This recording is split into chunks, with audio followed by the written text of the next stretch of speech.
Hello, I'm going to be speaking today on Hillary Clinton's famous statement at the Model UN in Beijing, and then the Me Too movement, as well as women in international politics and how it shapes the human rights discourse. So, first, I want to talk about Hillary Clinton's famous statement. At the time, it was 1995 and it was in Beijing. People were concerned about the consequences of her statement because we were worried about messing with some diplomacy with Beijing at the time, and her statement could have been, I guess, construed as a personal call out on their human rights violations and their women's rights violations.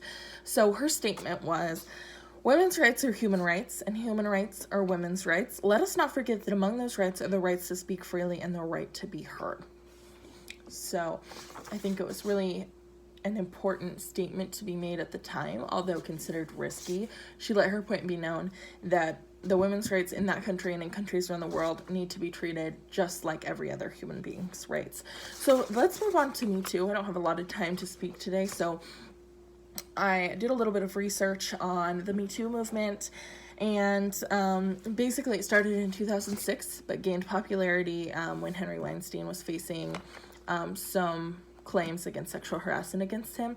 So to show the scope of the problem, Alyssa Milano made a call out on Twitter for people to tweet back Me Too to show the scope of the problem, to show who had been impacted by sexual assault, sexual violence. And in 24 hours, 500,000 people had responded. So that's pretty astounding. It's a large number, and it's continued to grow months following that, and people are still using that Twitter handle today.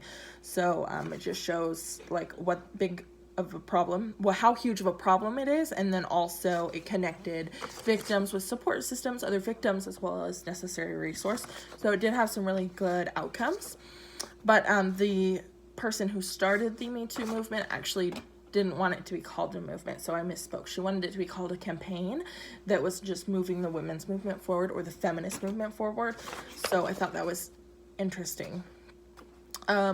So let's lead into another issue in like women's issues, so with the women's movement. So something that's often talked about is the wearing of burqas and genital cutting. So we read 2 articles this semester on those issues, and one was Virtuous Cuts about genital like manipulation of young girls, and many people were interviewed for this article that had experienced genital cutting or female circumcision, and a lot of them supported it. There were varying reasons for support. Some liked the aesthetic of not having the clitoris and not having it to grow, and then others liked it for cleanliness reasons.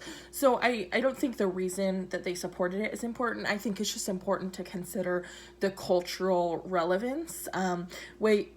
Over here in the West, we might think, oh, female circumcision, that's savage, we shouldn't do something like that. But really, it's all culturally relevant for them, and many of the women supported it and wanted to circumcise their young daughters as well. So the burqa is another issue that we often push our views onto without considering the views of the individual. So in Do Muslim Women Need Saving, it talks a little bit about that, how there's a Western obsession with the burqa and how we think wearing of the burqa is oppressive. But they countered that argument saying that the wearing of the burqa is actually empowering, because it empowers women to decide who sees what parts of their body. And I definitely agree that that is important, and it's really great that they have that power, and it makes them feel empowered.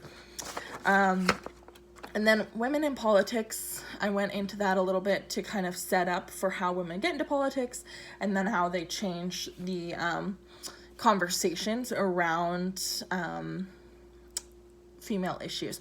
So I talked about quotas in Uruguay, and how that when there were quotas for female representatives, after the quotas were applied, female interest in politics increased. And then also across the board, even men who had never had a female representative, once they had one, they believed that women were more capable of leading. So once women are in there doing the job, people are are receiving them and thinking they're doing a fine job. And I think that that's important, because then with that track record of doing good, they can push the political movements for women forward.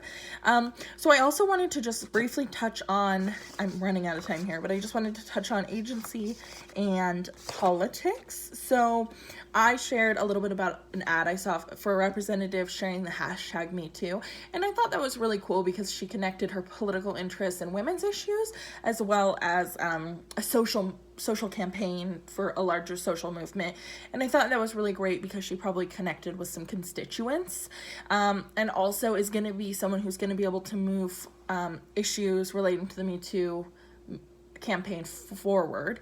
And really, she had a sense of openness in sharing that, and is therefore going to be able to maybe change the way we talk about that and how we're open to sharing.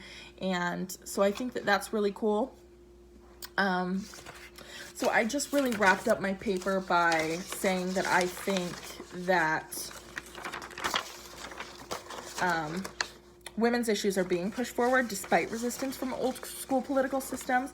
We're still moving things forward, and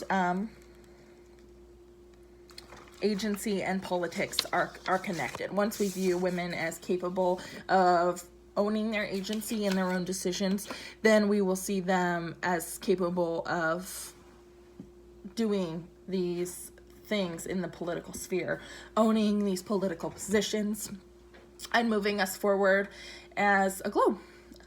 So I just think that it was a really cool topic. I really enjoyed researching all of it, all the different aspects. It's hard to kind of go into depth of everything, so I just wanted to touch on everything really quickly. I go into a bit more detail in my paper, but I just wanted to share that. Thank you so much for listening.